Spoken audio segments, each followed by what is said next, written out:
Hello, I am the Ranting Usher, and welcome to the first edition of What the Hell Happened with This Movie?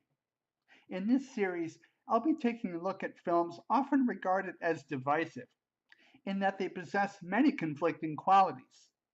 As such, they have received many mixed reactions from audiences and fans. With that being said, let me talk you to your seat. The Godfather Part 3 is quite arguably one of the most divisive films of all time. Released in 1990 and directed by Francis Ford Coppola, it presents the final conclusion of the Corleone saga, and yet it is the only installment that was not based off of Mario Puzo's best-selling novel.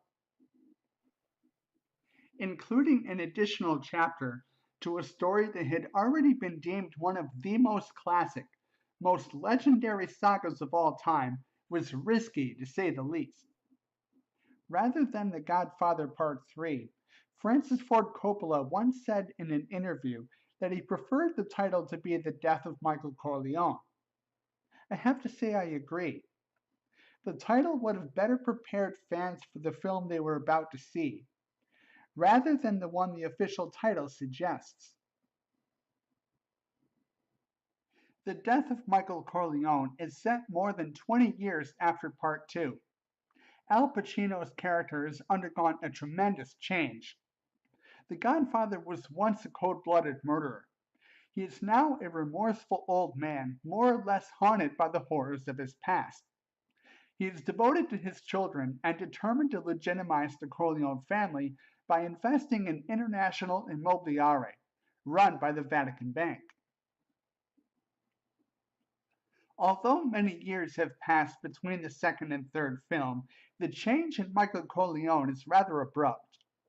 Perhaps if we had seen a more gradual and dramatic transformation take place, his motivations and behavior would have been better received.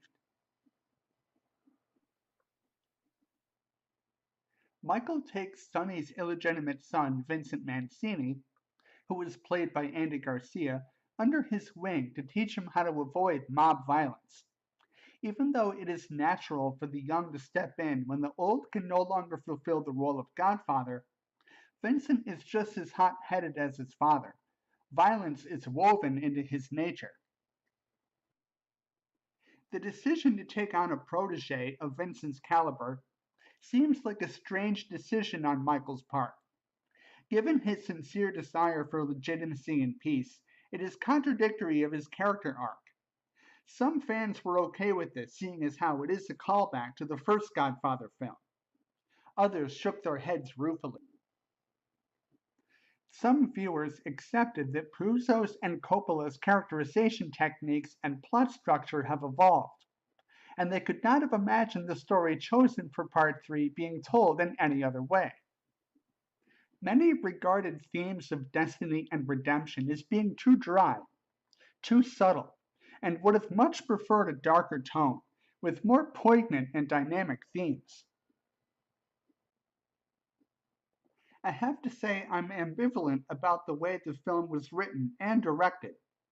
I believe the story could have gone both ways. The incestuous relationship that develops between Vincent and Michael's daughter, Mary Corleone, played by Sofia Coppola, is contrived and unnatural.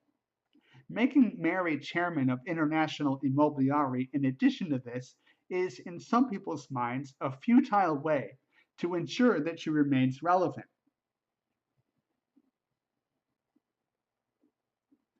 The casting is undoubtedly one of the major reasons why Godfather Part 3, or rather The Death of Michael Corleone, is greeted so divisively.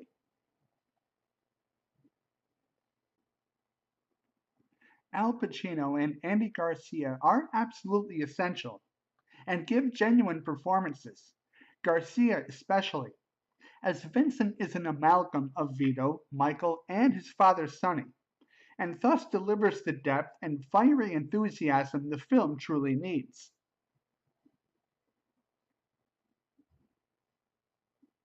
But supporting cast members such as Sophia are cringeworthy to watch on screen. Others, like Robert Duvall, are omitted from the script entirely, thus bringing about a detrimental loss to the film's credit. There are many more things that I could say about The Godfather Part 3, but I want to hear what you think. What did you like about the film? What did you not like about it? And what would you like to have seen done differently? I want to thank you so much for watching. Your viewership and support really means the world. And I will see you next time.